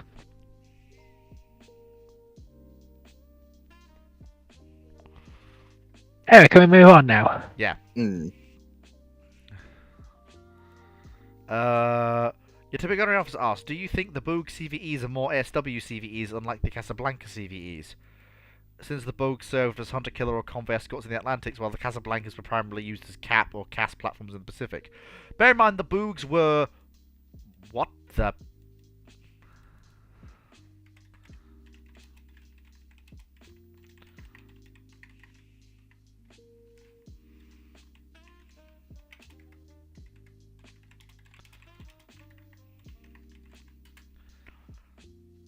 What in the name of sweet Tom fuckery? What did you do there, Fleet? Nothing. That's why it surprised me as much as anyone else. To be fair, it's done this once before, but that was after like 10 hours. Discord's having a moment, I think, this evening. Most certainly does.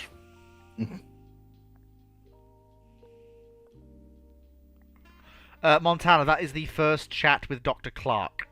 So go to my YouTube channel, go to oldest lives, and then go to the first random ramblings that features Dr. Clark. And it's that one. So anyway, back to the thing. The Boog class are basically what is escort carrier, how do escort carrier for planes on that goes in Atlantic and bombs U-boats. Casablanca are, okay, we know how to escort carrier more effectively. What else can escort carrier do? Now escort carrier built from keel up can serve in Pacific, maybe? That's basically the size of it.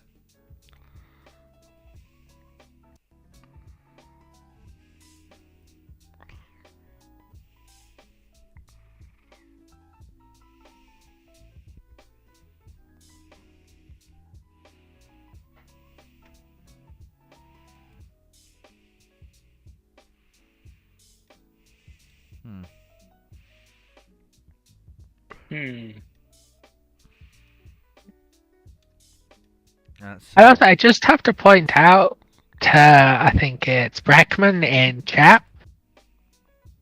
Are we talking Warhammer by fluff for units or Warhammer by tabletop? Yeah. Because if you base off tabletop, a lot of shit in Warhammer is much scarier. Right. Also, just because, again, simply, yes, Brackman, I get that. But this is people who went into the files and are adding values to something that doesn't initially have a value. Keep in mind, instance of Solar Empire, the Tech Titan was said to be the same size as an Executor. Until recently, they came out saying, yeah, no, not at all. The models might be equivalent in size, but the actual size in the universe is nothing alike. This is why people who try and go into files to reverse engineer stuff, it doesn't quite always work. That's why we prefer canonical sources for the actual things. It's sort of how you get in Planetary Annihilation Titans, how stuff like the Ragnarok Titan is bigger than a small moon. It's not actually bigger than a small moon. It's just how scale works in the game. Which, we're getting off topic a little bit here. Well, no, we're going on answering some of the stuff that's been going on in the chat. Yeah. What I will say... Yeah, but you were quiet. Next question is YouTube. 1971 asks, can one of the panel elaborate why a jet airborne early warning would not have crashed that morning on the Isle of Harris? No, I don't know anything about it. Because it was mostly due to a high intensity fog and they didn't have the radars going. Yeah, but it's high intensity fog. Right. Modern jet fighters crash in high density fog. Yes, but that doesn't. This is a different thing, though. Yeah, so but it's more of a case of right. Like, severe weather cause any aircraft to crash. Yes, but that doesn't mean it will crash. We can't say for certain it will. It could not though. Like just because is Jet E3 and not Shackleton may be enough for it to not crash. That may be all that you need to change. It may not be, but we don't know because each air accident is a unique event, and to do anything else but than say it may or may not happen is you know, it's one of those things that it's so. It's a question of why were they not higher when they should have been, because they knew they were meant to be higher, but for some reason they let their things get lower. With the more advanced instruments on a modern plane, you're more likely to notice this. But they may I'm not. not saying you will always, but yeah. You also have another thing is modern planes have radars that are constantly being sent towards things, so you will have multiple alarms start blaring at you of something's not right here. I mean, whereas in the Shackleton they didn't. No, but several times with airliners it's been the case of fog. Yes, heavy fog's a lot like smoke. It's really good at refracting radar. No, it's not. An excellent example was there was a crash in, I want to say it was China in the 70s or 80s with a civilian passenger plane where they literally flew straight into the mountain. Yeah, but they were still had radar telling them, yeah, there's stuff in front of you. The pilots then started panicking of no, there shouldn't be, and then they crashed because they were off course. Yeah, but it's more an issue of false return. You get a lot more false returns in fog. Not as much as you're thinking, though, with the type of radar involved here. Yeah, but and also it would then still tell you of what's currently going on. It'll give you enough of a warning that more than likely you can avoid it. You're not guaranteed. It's just you've got a higher chance. Yeah, it's a crash that's down to pilot error, so it's a case of pilot error. You could change what breakfast the pilot had, and you could probably change that crash. Yeah, this is what I mean. It's one of those things that... Like, the plane was flying at low altitude when really it probably shouldn't been quite as low. With apparently being literally a case of 2 to 3 feet of clearance would have been all it needed. Yeah. Yeah, the Shackleton had turned its radar off, and because of this, they had no knowledge of what was going on around them. The crew radioed the tower to inform them the weather was too bad for an approach. They were turning right to try and climb again, and then it crashed into the mountain. The engines were set to go to higher power, but they never actually got there. With a more modern plane, your engines are far more responsive, because the Shackleton's ones do take some time to get back up to the power it needs, whereas modern jet engines from an E3 is far more powerful. Mm-hmm. Also, then, while the main radar's turned off, the secondary radars, which give you all these positioning, will still tell you. Isn't the E3 based off the 747? 707. 37. 707. Oh, it's got those engines. Which are still very powerful engines, and very quick to come up to power. Aren't they the ones that really don't like being cold? No, they don't care. 747s that don't like being cold. 747, they had fixed those issues, though. Anyway, I think that's been answered sufficiently. You've got another gunnery officer. Yes. Oh god, it's multiplying. Why did the USN give nicknames for their World War II warships? Something like Maru. Ships serving in the Pacific being like Frisco Maru for USS San Francisco. Because it's cool. Yeah, honestly, US servicemen in any navy will give nicknames for ships because that's what servicemen, servicewomen, everyone always gives their ships nicknames. Yes. Humans very good at anthropomorphizing things. Ships are very easy to anthropomorphize. And nicknames that are commonly used will usually slip into not official parlance, but will appear on official documentation usually.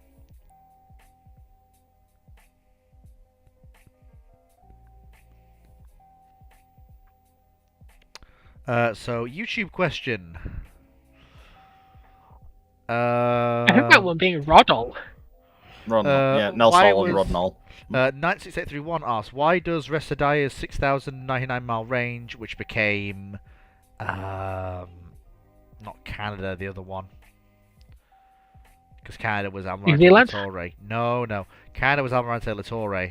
Resadia became Agincourt was Rio de Janeiro, which is the second ship. Everest? No, it's definitely. So you have Everest and Terra, but you have an Everest before Everest and Terra. No, right. It's not. Which ship did you say? Sorry, Fleet. Reshadia. Resadaia. Reshadia.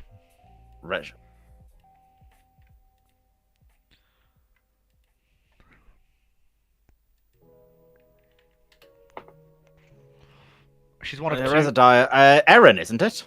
Thank you. Yeah, so Erin and Agincourt, which were Rio de Janeiro and Resadaia respectively, although to be fair, correctly, HMS Erin. To be fair, if she's in a correct form, she's not Rio de Janeiro, she's Sultan Osman the First. But anyway, the reason that...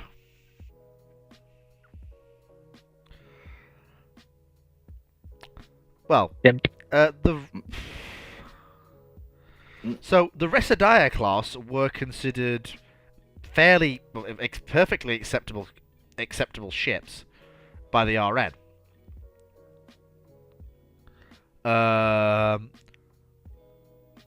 Like, she's basically just an Iron Duke with her main battery one turret with one deck higher, which makes it even more workable in heavy seas. So Resadaia, which became Erin, the Royal Navy had absolutely no problem with. The problem is Agincourt. Agincourt's protection was thoroughly inadequate in terms of her armor belt. Her subdivision was utterly abysmal for British practice. Like, abysmal. If it hadn't been wartime, the British would not have taken her. Though she did have very good crew comfort. Gin Palace, let's go. Yeah. But... I'm gonna build myself a battleship with blackjack and hookers.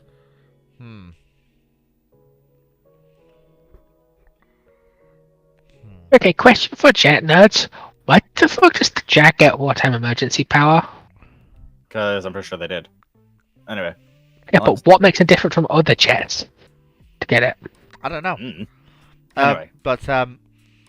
Yeah. Basically, more from gunnery officer. Basically, Rio de Janeiro was fundamentally unsuitable. No, AMC Woods. No, it's gunnery officer. Again. Yep, I told you. Okay, no more questions from gunnery officer since we're in the last 20 minutes, and he's had 6. There's more to come. He's got 11. No, I'm aware, but no more for him. He's had 6. I'm going to give the other people a chance, and he's had 3 basically back to back. So, AMC Woods are so obviously I will answer this last one. Utility Gunner Officer asks, what was the thought process on the stubby wing and thin wing design for the F-104? Do you think that speed and climb rate are a priority instead of maneuverability? Honestly, that's a better question for Rex. I don't know what the thought process was. A lot of these questions are jets. And the thin wing design for the F-104. I don't know that speed and climb rate were priorities instead of maneuverability. Like I said, not something I'm aware of. I would basically have to go and Google it, and at that point, you can probably get the same information by Googling it yourself. Yeah. AMC Woods asks... So, no. Nope, YouTube question. Yeah. Channel Lord Chandler asks, La Cementa Tajikica. Oh, never mind. No, that's not a question. Wonka Gaming asks, what if Lotus Sarin didn't betray the loyalist World Eaters? Then she wouldn't be Lotus Sarin. She was loyal to Big Angron to the end. And still is, technically, since she's the mistress of the Conqueror, still. Poor woman. Poor woman, she didn't He's deserve the one that tells Angron to sit down and quiet and shut up. Okay. She did. She doesn't anymore. Oh, no, she does. Oh, no, she does. Because recent, I would say it's a couple of years, with Angron's book, he stormed onto the deck of her battleship and started throwing her around. She told him to sit down and leave, or sit down, shut up, or leave her bridge. And he did. Yes, but she's this insane thing called the Mistress now. She's merged with the machine spirit of the Conqueror. Yeah, she's the eternal captain of the Conqueror. Well, yeah. The machine spirit of Conqueror's gone. You're not allowed to die. You're my captain. Well, she's not really Lotus Siren anymore. She's just the mistress. Yeah, she still uses the name. It still is essentially. Still got all the She's an amalgam of the of the machine spirit and the original person. Yeah. And that's why she's fucking terrifying. AMC Woods asks, you are in command of a Franco-Spanish fleet of 40 ships of the line and are tasked with securing the Western Mediterranean. What is your strategy for securing it, and what do you do if a British fleet comes at you? The problem is that I don't know enough about what the Royal Navy has in theatre. And also, 40 ships of the line are tasked with securing the Western Mediterranean. When? I assume by Franco-Spanish you mean Napoleonic Wars, which does narrow it somewhat. But what I will say is I am not familiar enough with the period at all. It is the one area in which my naval history knowledge is somewhat lacking. I don't... 40 ships of the line is enough to secure pretty much anywhere. That's not the British Isles at this point. It's like turning up with 40 dreadnought battleships. Like... They're going to be a pain in the ass to feed, but you throw them into a theatre, they take control of the theatre. I think you've probably got enough crew to make an army that can challenge a lot. Possibly.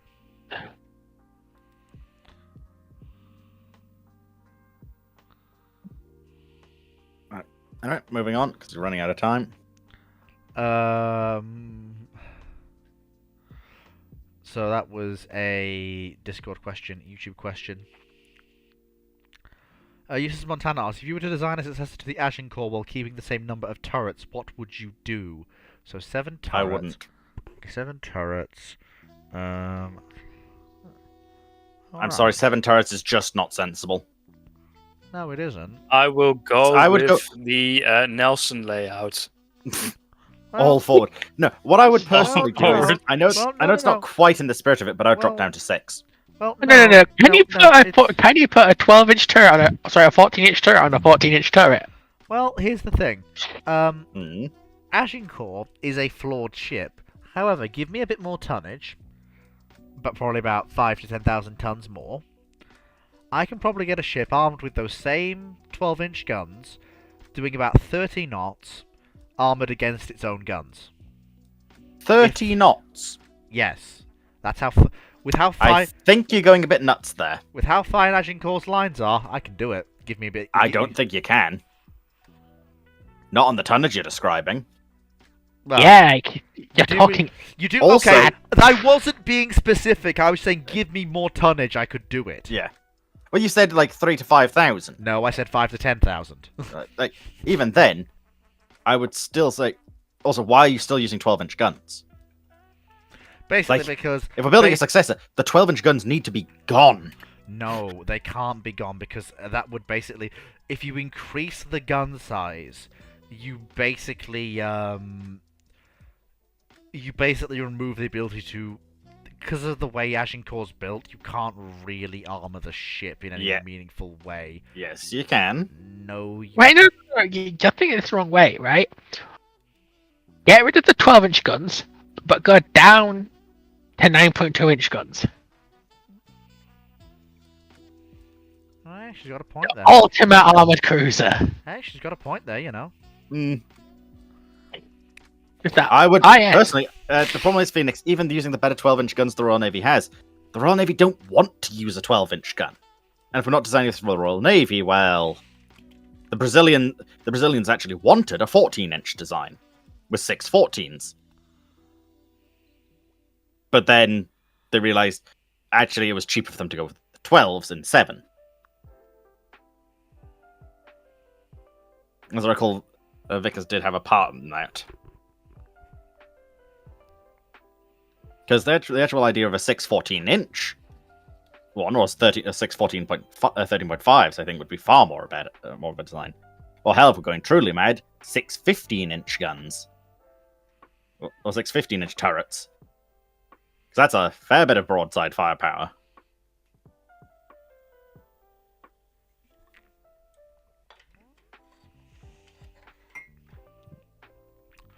Okay, next question from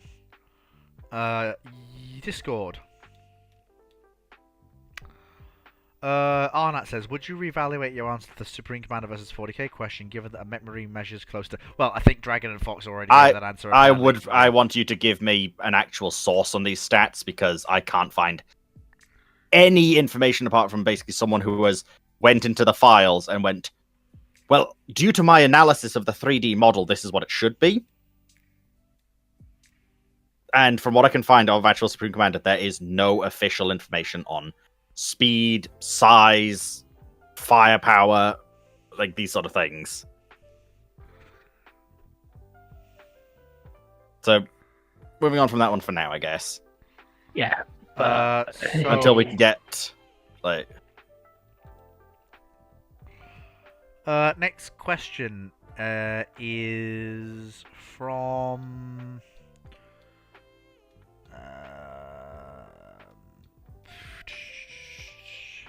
the Richello.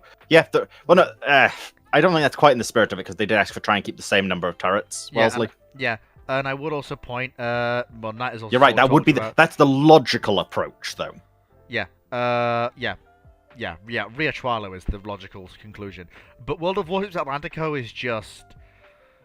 You could have put the 9.2. The 9.2s don't make too much sense, but it is based off something semi-reasonable. Yeah, but the thing is, no, the Brazilians were going to build Riachuelo, which is basically Queen Elizabeth on steroids.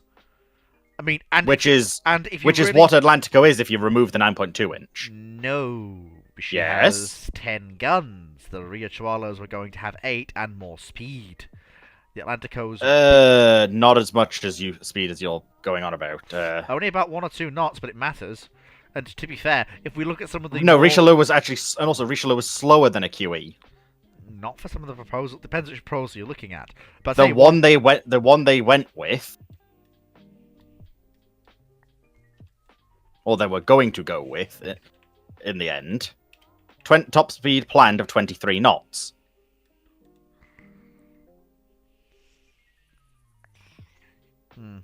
True.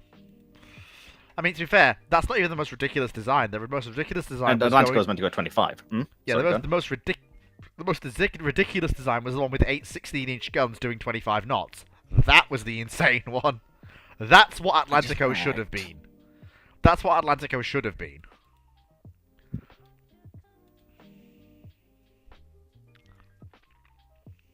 Nah. So at that point, just make libtards, Lamau. Libertad, you mean? Libtard. Libertad. Anyway, moving on. My bad. Already encountered earlier. Anyway, moving on. Come on, Fleet. I'm sorry, you just shattered the glass in Fleet's mind. Which bit? I'm not going to repeat it. I know what I heard. You might know what you heard, but you don't necessarily know what it was. Which one? 635. It's got to be around here somewhere. Okay, so where are we?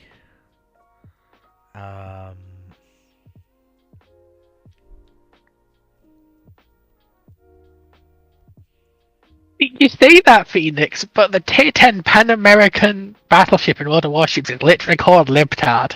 Yeah, Libertad. Libtard. Like, she's not joking. It's why I said Libertad is technically its closer pronunciation. Yeah, I just started saying the Spanish accent. It's Libtard. Well, we're technically speaking, it'd be Libtad. Or Libertad. Libtard. Foxo, please. You're missing the R.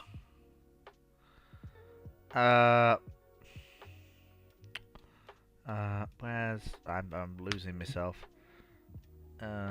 Yes, that's why I've been trying to correct her, Phoenix. You don't want to hear her refer to the other ones. And if she tries, I will mute her. Oh, which one? Right, moving on, Fleet. For once, it wasn't me. Admiral Wellesley asks, let me see, let me just check the YouTube questions quickly. So, yeah, there's nothing really... I'll answer Knight's question quickly because it's a really. You've got the short... Great Macedonian Naval Thunder one. Oh, that one! That's the last one. So Wells's will be the last one, but Knight's I'm just going to answer really quick because it's a really quick one. So, as the Rio de Janeiro... the problem is the Brackman, the calcs aren't quite the same. As the Rio de Janeiro battleships after 3 12-inch turrets are in a Nelson-style layout, how did operating the Rio de Janeiro battleship Rio de Janeiro... Well, first things first, yes, she's Rio de Janeiro originally, but she's in British service, so she should really be referred to as Agincourt. But anyway, it's somewhat confusing. Anyway, how did operating Agincourt influence British thinking on the Nelsons? Not in any way, shape, or form. Operating Agincourt had absolutely no bearing on British thinking regarding building their battleships following the Great War. That was really easy to answer. Look, all I'm going to say is the only thing Agincourt might have had is that the designers might have looted her opium stores. Possibly.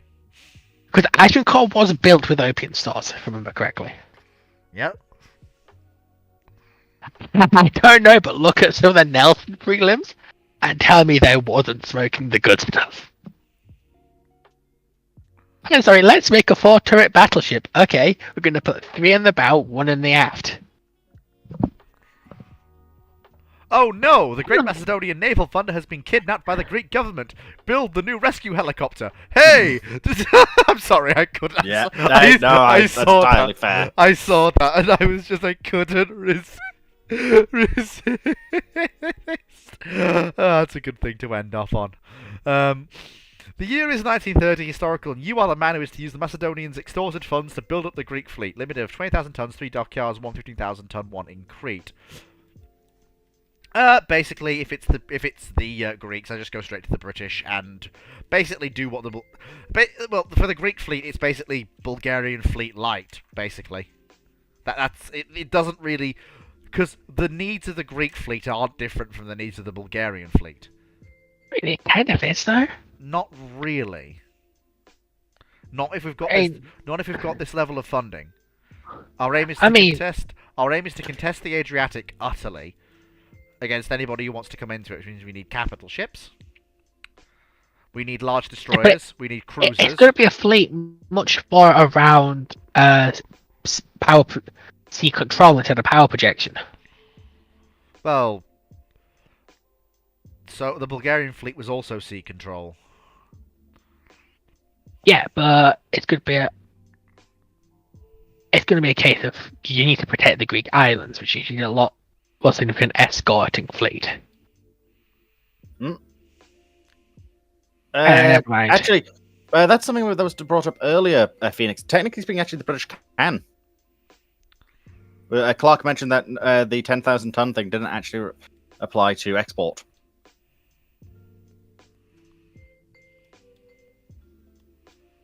They just had to declare the specs of the ship they were making and who they were making it for. Make it fully public of, yes, this is what this is.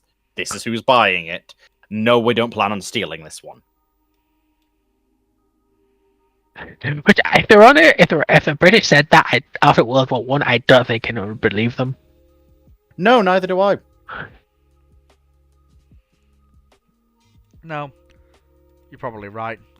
But like I said, the problem with me personally having all these ships, like having this funding in the same region, is that my answer will be very much the same, because a lot of the geostrategic requirements for a navy in the theatre don't change much depending on which navy you are.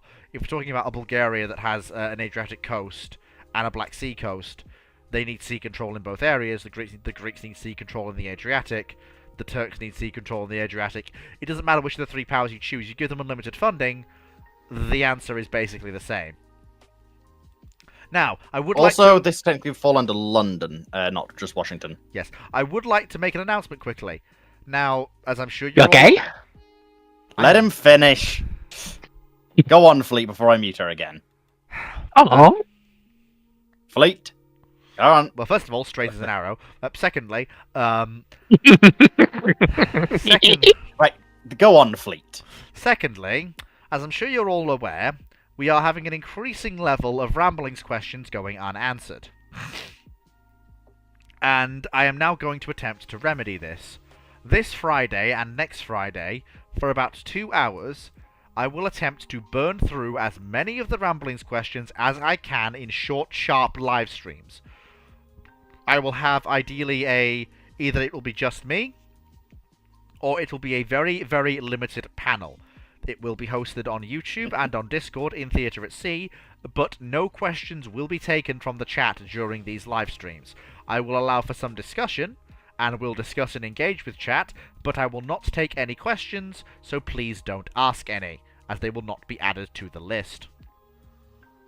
Fleet should have the document which has all of the old ones. I do. Admittedly, I will apologize because I haven't actually grabbed the people's names because it really freaks out Google Docs of who's asking the question then when you try and actually get it. So, obviously, you will know who you are in regards to your questions. So, just bear that in mind. So this week and next week, bear that in mind. So that's all I have to say. Don't worry, he's only got over 100 questions to go through. Yeah, and this may continue until questions are removed and I'm able to get back to normal. And in fact, it may become a regular thing going forwards. What I will say is it will probably be solo. There may be some co-hosts with me, depends who I get. But either way, we'll try and hammer through the questions as quickly as we can. Also, if you can, please support Fleet on Patreon. It helps me keeps the light on. And yes, even though I have a job, it is a job that is very physically demanding and tiring. As you can see, Ramblings didn't start till 6 o'clock today. Sorry, 7 o'clock today. And of course, if I am able to get to a point where funding is enough to pay my bills for the month and keep the lights on, I will be able to dive fully into the Ramblings and other things I have planned. And of course, that is actually what I want to do. So any funding you can spare, Fleet, will be appreciated. And of course, Brackman got his question answered first on the live stream. You can too. Thank you very much, everyone, for watching. I hope you've all had a fantastic... coming over here stealing my job. They're just shutting her up again. Don't mind her. Thank you very much, everyone, for watching. Thank you very much for coming. Take care, folks, and I will catch you all on Friday.